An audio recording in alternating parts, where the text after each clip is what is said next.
Friends, 10th பாலிட்டிலேருந்து important questions பார்க்கலாம். 10th polity lesson 1ல் line by line questions பார்க்க போகிறோம். இந்த வீடியோவில் ஒரு 25 கொஷின்ஸ் வந்து பார்க்கலாம். அரசியலமைப்பு என்ற கொள்கை முதலில் தோன்றியது அமெரிக்க ஐக்கிய நாடுகளில். அமைச்சரவை தூதுக்குழு திட்டத்தின்படி இந்திய அரசியலமைப்பை உருவாக்க இந்திய அரசியல் நிர்ணய சபை உருவாக்கப்பட்டது 1946இல். இந்திய அரசியல் நிர்ணய சபையின் மொத்த உறுப்பினர்கள் 389 பேர். அவங்க யாருன்னு பார்க்கலாம். மாகாண பிரதிநிதிகள் 292 பேர், சுதேச அரசுகளின் நியமன உறுப்பினர்கள் 93 பேர், மாகாண முதன்மை ஆணையர்கள் சார்பில் 3 பேர், பலுசிஸ்தான் சார்பில் 1. இந்திய அரசியல் நிர்ணய சபையோட முதல் கூட்டம் நடைபெற்றது 1946 டிசம்பர் 9 தான் முதல் கூட்டமானது நடைபெற்றது. இந்திய அரசியலமைப்பு நிர்ணய சபையின் தற்காலிக தலைவராக தேர்ந்தெடுக்கப்பட்டவர் டாக்டர் சச்சிதானந்த சின்ஹா. இந்திய அரசியலமைப்பு நிர்ணய சபையின் நிரந்தர தலைவராக தேர்ந்தெடுக்கப்பட்டவர் டாக்டர் ராஜேந்திர பிரசாத். இந்திய அரசமைப்பு நிர்ணய சபையின் துணைத் தலைவர்களாக தேர்ந்தெடுக்கப்பட்டவர்கள் HC முகர்ஜி மற்றும் VT கிருஷ்ணமாச்சாரி. இந்திய அரசமைப்பு நிர்ணய சபையின் கூட்டத்தொடர் எத்தனை அமர்வுகளாக எவ்வளோ நாட்கள் நடந்துச்சுன்னா 11 அமர்வுகளாக 166 நாட்கள் இந்திய அரசமைப்பு நிர்ணய சபையின் கூட்டத்தொடர் நடைபெற்றது. இந்திய அரசமைப்பு கூட்டத்தின் போது எத்தனை திருத்தங்கள் முன்வைக்கப்பட்டன? 2473 திருத்தங்கள் முன்வைக்கப்பட்டன. இந்திய அரசமைப்பு சட்ட வரைக்குழு தலைவராக தேர்ந்தெடுக்கப்பட்டவர் டாக்டர் BR அம்பேத்கர். இவரின் தலைமையில் கீழ் இந்திய அரசமைப்பு சட்டமானது உருவாக்கப்பட்டது. இந்திய அரசியலமைப்பின் தந்தை என அறியப்படுபவர் டாக்டர் BR அம்பேத்கர்.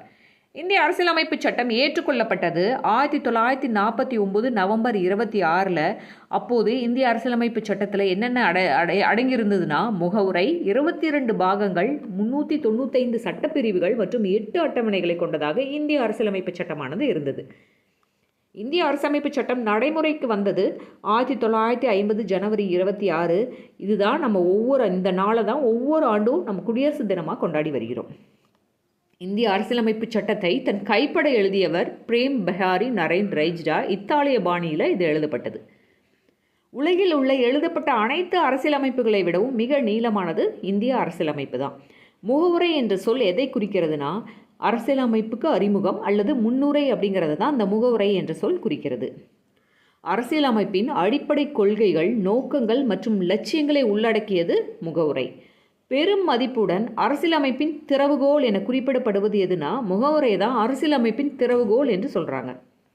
இந்திய அரசியல் நிர்ணய சபையால் ஏற்றுக்கொள்ளப்பட்ட குறிக்கோள் தீர்மானத்தை வெளியிட்டவர் யார்? ஜவஹர்லால் நேரு தான்.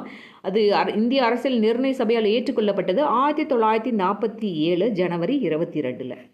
இந்திய அரசியலமைப்பின் முகவுரை எதன் அடிப்படையில் அமைந்திருக்குன்னா நேருவோடைய குறிக்கோள் தீர்மானம் அடிப்படையில் தான் நம்ம இந்திய அரசியலமைப்பின் முகவுரையானது அமைந்திருக்கு.